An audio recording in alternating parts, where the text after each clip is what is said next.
Hello and welcome. Settle in, turn down the lights, and let me tell you a story. It's about a house, but not just any house. It's a place I once knew, a place that still haunts my waking thoughts and my darkest dreams. It all started when my family moved into an old Victorian home on the edge of town. We were thrilled. It was a beautiful, sprawling place with high ceilings, ornate woodwork, and a history we were eager to uncover.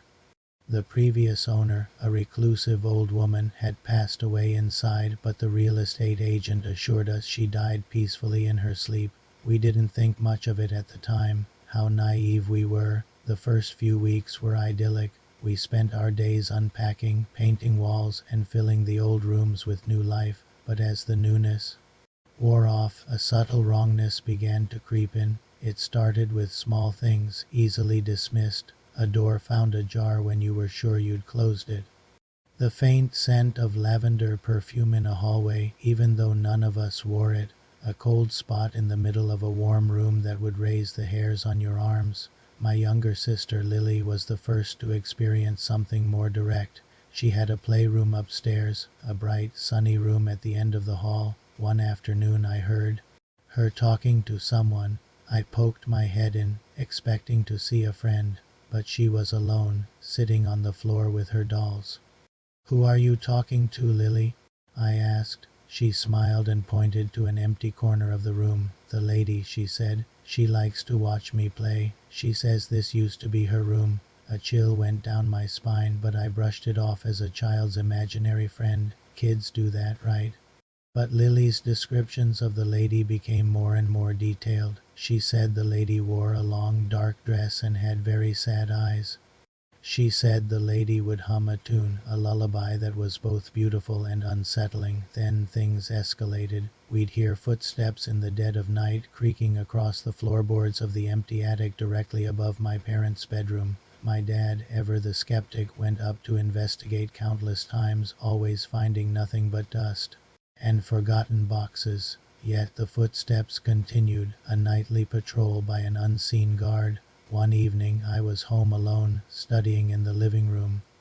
The house was completely silent except for the ticking of the old grandfather clock in the hall. Suddenly a distinct sound drifted down from upstairs. It was a music box, playing that same haunting lullaby Lily had described. I froze, my heart pounding in my chest. I knew for a fact that we didn't own a music box. Gathering every ounce of courage I had, I crept up the stairs. The music grew louder, leading me to Lily's playroom. The door was slightly ajar. I pushed it open slowly. The room was dark, save for the moonlight streaming through the window. And there on Lily's dresser was a small antique wooden music box. It slid open, the tiny ballerina inside spinning gracefully. It hadn't been there that morning. I slammed the door shut and ran back downstairs, locking myself in the living room until my parents came home. They tried to rationalize it. Maybe it was a gift from the previous owner, left behind and overlooked. But they couldn't explain how it started playing on its own. After that night, the house seemed to shed its last pretense of normalcy. It felt awake. Shadows would move in the periphery of our vision. Whispers would echo from empty rooms, too faint to make out the words but clear enough to know they were there. Objects would move. A book falling from a shelf, a picture frame turned to face the wall. My mom's favorite vase, a wedding gift, flew off the mantelpiece and shattered on the hearth while we were all sitting there, watching TV. There was no earthquake, no vibration, it just flew. The feeling of being watched was constant and oppressive. It was worst in the master bedroom. My mom started having terrible nightmares. She'd wake up screaming, saying she felt a heavy weight on her chest, pinning her to the bed, and saw a shadowy figure of a woman standing at the foot of the bed, just watching her. My dad started sleeping with a lamp on, something he'd never done in his life. The breaking point came on a cold October night. We were all asleep. Around a.m., a blood-curdling scream tore through the house. It wasn't my mom or my sister. It was a woman's scream, filled with anguish and terror, and it came from right inside the house. We all bolted from our beds and met in the hallway, our faces pale with fear. As we stood there, trembling, every single door on the second floor slammed shut at the same time. Bam, bam, bam, bam. The sound was deafening, a violent, coordinated attack. We were trapped in the hallway. Then the grandfather clock downstairs began to chime, not the gentle hourly chime, but a frantic, discordant ringing, faster and faster until it sounded like a fire alarm. My dad threw his shoulder against his bedroom door, but it wouldn't budge. It was as if it were barred from the other side. Panic set in. Lily was crying, burying her face in my mom's legs. Then, as suddenly as it began, everything stopped. The clock went silent. The house was plunged into an unnerving stillness. My dad tried the doorknob again, and this time it opened easily. All the doors were unlocked.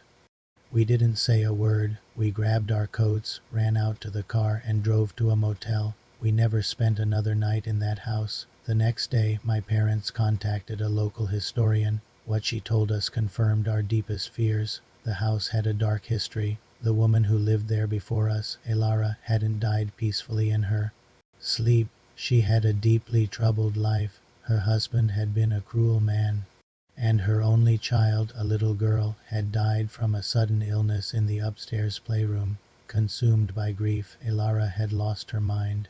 The historian said that according to town legend, Elara's spirit never left, forever trapped in the house with her sorrow, searching for her lost child. She had died in the master bedroom, not peacefully, but from what the town doctor at the time called a broken heart, though many whispered it was something far more sinister. They said her husband's cruelty had finally pushed her over the edge. Her anguish had soaked into the very walls of that house. We hired movers to pack up our belongings. We told them to work only during daylight hours and to never go into the house alone. They reported strange occurrences to tools going missing only to reappear in different rooms, cold spots, and the unsettling feeling of being watched. They got our things out in a single day, happy to be done with the place. We sold the house at a huge loss, disclosing everything we knew to the new buyers. They were a group of paranormal investigators. I guess they got what they were looking for. I still check the local news online sometimes, searching for that address. The house has been sold and resold multiple times since then. No one stays for long. Sometimes, late at night, when the house is quiet, I think I can hear a faint tune. A haunting lullaby that sends a shiver down my spine and brings me right back to that cold, dark hallway. Some places hold on to the past, and some pasts never let go. Thanks for listening. If you enjoyed this story, be sure to follow for more tales from the shadows. Stay safe out there.